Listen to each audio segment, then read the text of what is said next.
Well, the one thing that I noticed very early on, well, the first concern I had when I heard about the isolation was, what are we going to do? And not just me, we're not, oh, I'm going to miss a meeting or I'm not going to get to go to meetings, but what is going to happen to all of us? And not just the newcomers. The newcomers were a concern, of course, because AA meetings and all 12-step meetings are usually never closed. Not on holidays, not for blizzards. They're just not closed. You always want, if a meeting is scheduled, you want that door open, especially if it's somebody's first day. Because I think back to my first meeting, and I was scared to death. And if I had gotten to that church and there was a sign on the door that said closed, we canceled it, I don't know what I would have done. Would I have gone back? Would I have tried again? So the concern was for everyone, but it was also a big concern for newcomers. So I talked to a good friend of mine who's also, she and I were peer support specialists together, and I thought, what's going to happen? And within probably the first 24 hours, I noticed that there was going to be an online meeting that took place out of Easton. We have a group in Easton called the Midshore Intergroup, and it really is sort of an umbrella over the Midshore meetings and helps organize. And so they planned a meeting on Zoom. I didn't know anything about Zoom. And it had a phone number and a code, and I thought, okay, well, I'll try this. And on social media, we have a recovery Facebook page, and I posted on there, and a lot of people, same question, what is this? We don't understand. And so I said, well, okay, I'm going to try. I'm going to log in at this time, and I'll let y'all know how it goes. And it was brilliant. I really didn't know what I was doing. And I was on the phone, and all of a sudden, all these different people started picking up and talking. And for me, the best part was there was a woman there celebrating her 17th anniversary. And she had talked about how she was sad because she thought, what am I going to do? It's my 17th anniversary, and here I am locked at home. And she woke up that morning, and her sponsees had made her cards and put it out in the lawn. And then at random, she saw this notice about the meeting and thought, well, I'll log in. And I think there were 5 of us. I didn't know them. They may have known each other. And she told us it was her anniversary, and we were all so excited for her. And then she said, I never thought, I was so afraid I wasn't going to have any connection to recovery for my anniversary. And now here I am with you all on the phone. My loved ones, my sponsees brought me gifts from far away, but then I get to be on the phone with you all. And it's an anniversary I'll never forget. It was that much more impactful for her to be able to have the connection. So once the Zoom meetings started, and those who are savvy enough to start a meeting learned how to go on, individuals started opening, let's say, the group that they usually secretary. And they'll say, okay, well, I really want to keep this 5:30 meeting, so how do I do it? I'm not as technically savvy as I would like to think I am.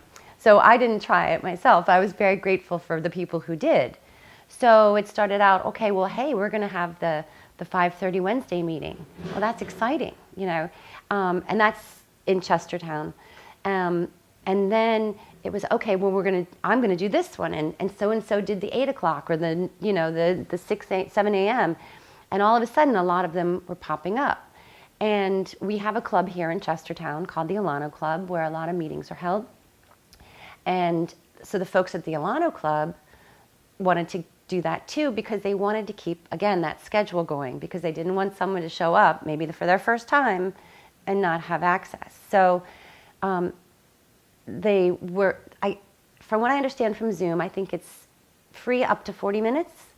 After that, you have to pay Zoom.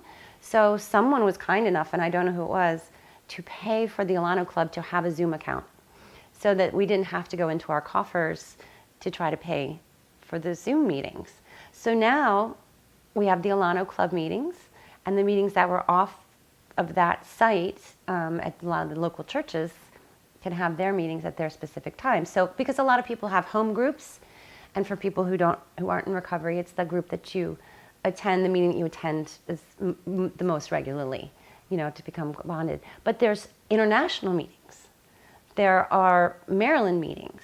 I noticed that Celebrate Recovery, they're doing all of theirs. I shouldn't say all of theirs, so I don't want to be universal. From what I've seen online, their meetings are all still being run, but out of Baltimore. So Celebrate Recovery Maryland is still doing their meetings, and it seems like it's coming from their, main office or main building or main group. And then there's an online platform that's been around for a long time called In the Rooms, and that's been very popular for people for a long time. People maybe who are homebound, people who really want to protect their anonymity and don't want to go to meetings near where they live, but they can go on these meetings that are, all over the world. I do know on Facebook, we do have a list, a screenshot, and it's called Upper Shore Recovering Community. And there is a screenshot and shows the different times, and it has the numbers and the codes. So that's been a great resource for me. I go on that every day to see, because kind of central. Facebook is central. And In the Rooms is easy platform, and they have meetings every time of day. And one can call in, even if the meeting's in New York, someone from California can call, just the time change, you just make adjustments. And there are also, some of them are book meetings, some of them are speaker meetings, so they still keep the different formats. So for someone who really likes speaker meetings over a big book meeting, they can pick what they want. They don't have to just fall into a format with which they're not familiar or that they don't really like. So that's nice too. There's been a few concerns, and that is, one of them is that there are a lot of people who don't have internet access. There are a lot of people who may not have a cell phone. There are a lot of people who maybe had a phone where they could have internet connection or, cell connection, but they've lost income and they can't pay their phone bill. So there are going to be people that are lost. And hopefully some of those people made some sort of connection in the beginning, and that somebody stepped up and said, I'm going to stay connected to you in another way.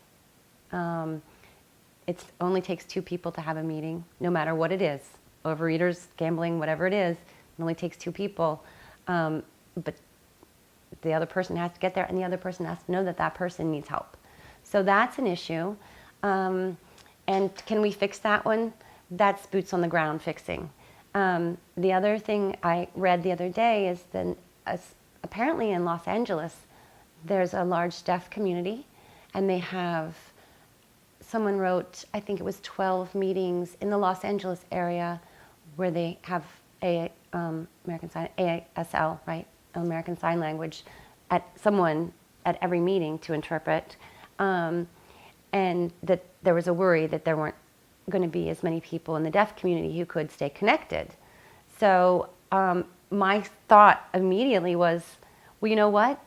We're all stepping up to the plate. I'll bet you everyone in the recovering community who knows, ASL, I bet they're stepping up to the plate too. It may have taken them a minute to or a day to realize that there was a disconnect, but it probably didn't take long for somebody to step up. It's often said that the opposite of addiction is connection, and we're seeing it happen, and it's remarkable people doing beautiful things, and I can't say I'm surprised. It was a beautiful thing to watch. It was amazing to watch it happen.